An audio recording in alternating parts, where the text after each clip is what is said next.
Hi, everybody. My name is Rafa Lombardino, and this is Translation Confessional.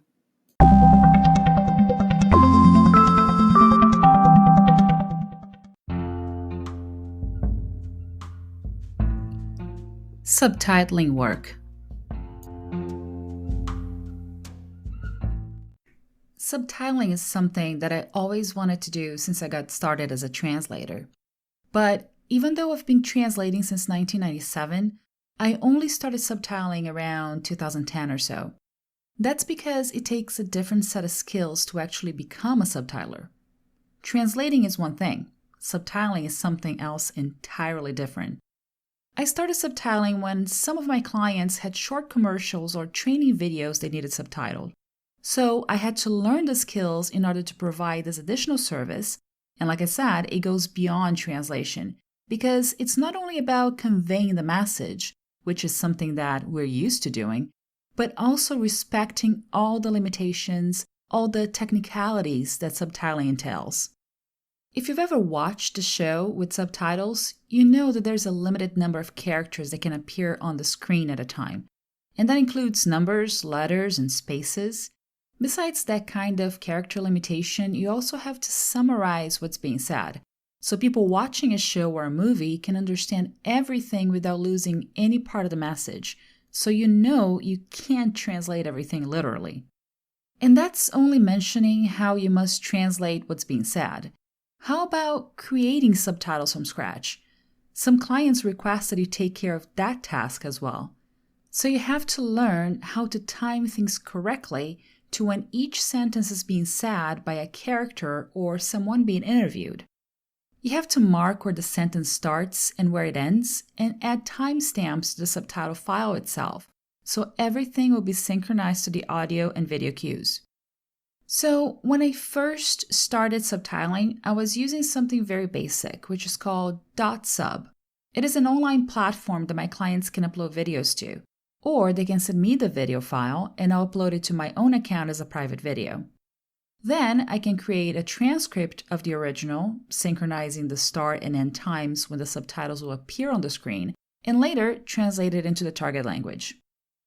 By the way, after all these years working as a subtitler, I just had this experience that was so frustrating, to say the least. A client had this whole set of training videos for their employees, talking about very important matters, like watching out for bias when hiring people and denouncing discrimination and harassment in the workplace. So it was a very good training program that was put together professionally in English, and they needed the subtitles in Portuguese. What happened was that they hired a translator to have their content translated instead of subtitled. Well, the translator was pretty good, but what they offered was a translation, not subtitles. What I mean is that the sentences were very long and separated arbitrarily, meaning it didn't follow the rhythm that you have to have in the target language to make sure you're not breaking sentences where they don't make sense. Because you're assuming people watching those videos can't understand the original, right? That's why they need subtitles. So if you break a sentence in a weird way that creates some suspense and you can only understand the rest of the sentence on the next screen on the next subtitle, it gets very confusing, right? Especially for training purposes when you're trying to get your message across and you really want it to be effective. When you're subtitling, what you really want is to minimize any noise in the communication. That's exactly what you must avoid when putting together something professional like a training course. So the frustrating part was not that the translator was a translator and not a subtitler. The frustrating part was trying to explain it to the client, who's not used to working with subtitles, that they couldn't just send me the link to their video for me to watch it on the server. What they had originally asked me was to create a Word document separately and say, hey, on 1 minute, 2 seconds, point 350, you should go in there and correct this because there's a typo or the sentence was broken incorrectly. They wanted me to do a lot more work than needed to be done.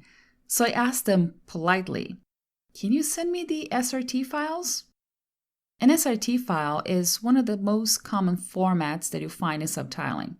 A lot of platforms, a lot of different software use SRTs. I asked them for the actual subtitle file and they replied, "We don't have it, just watch the video on the server." I was like, okay, if there are subtitles in English and in Portuguese already embedded into the video, there are subtitle files somewhere. If you have any other format, let me know. I can try to convert it, I can try to open in the subtitling software I use, and I'll make sure that I'll edit all those subtitles directly into the file. Can I just send it to you in Word? The project manager asked. Well, you can, but then you're just going to have someone else work on the SRTs again to correct the videos that are on the server according to the comments I send you. I try to explain one more time. After much struggle, they finally found the SRT files and sent them to me. I was able to open them and break the sentences in a way that we would assume the Brazilians, in this case, would be able to follow it, so viewers could read the subtitles more easily. I edited everything and sent the subtitle files back to them. But they just couldn't understand my frustration in saying, okay, this was a good translation, but it was not suitable for subtitling purposes. The client got a little upset, saying, hey, this is just a training video. It's not something that's going to be on TV, you know? So who cares? We don't have to follow subtitling rules or whatever. All I could think was, they put all this thought into it, hired professional actors, created slideshows, and put together this nice training program. But they couldn't be bothered to put some thought into actually making the message accessible in Portuguese for their employees to have an effective training experience in Brazil just as much as people have here in the United States when they're watching the original training in English? Come on!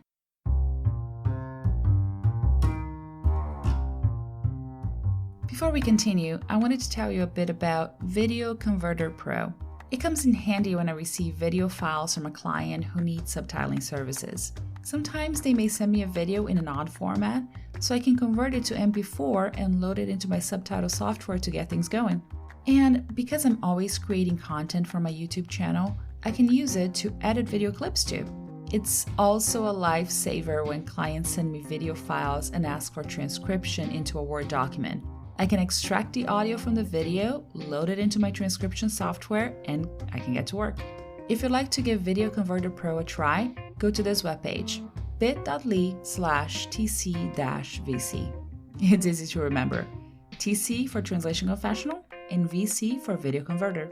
Once again, the webpage is bit.ly/tc-vc. Hope you like it.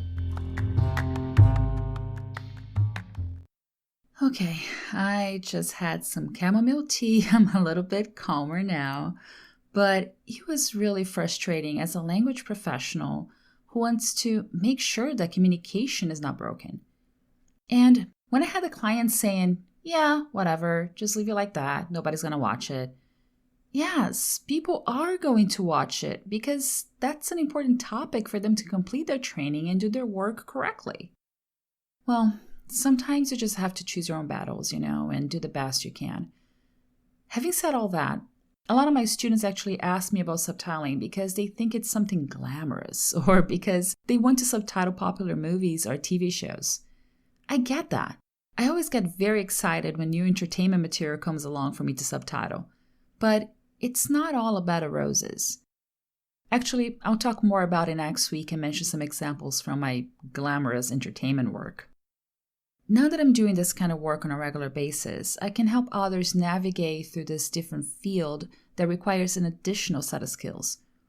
What I did was actually put together a couple of webinars through pros.com to help translators that are already experienced, already have everything a translator needs as far as translating correctly from their B language into their A language, but who wanted to apply their skills in a different setting, subtitling in this case. Those sessions are also a good introduction for beginners who want to start practicing and create a portfolio that they can show to their potential clients. So both sessions are very basic and introduce the main functions of both online platforms that I use sometimes, which are DotSub, the one that I started using when I got my first translation project back in the day, and the other one is YouTube, which everyone is familiar with. So if you're interested in checking out these subtitling sessions that I recorded for pros, I'm adding the links to the episode description.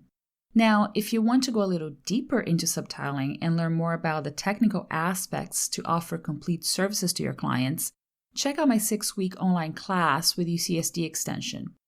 That way, you not only get to practice on both DotSub and YouTube, but you also get feedback on your work, so you can adapt your translation skills into subtitling skills. Well, next week, I'll share a kind of case study on subtitling while mentioning some experiences I've had working with movies and TV series, so stay tuned.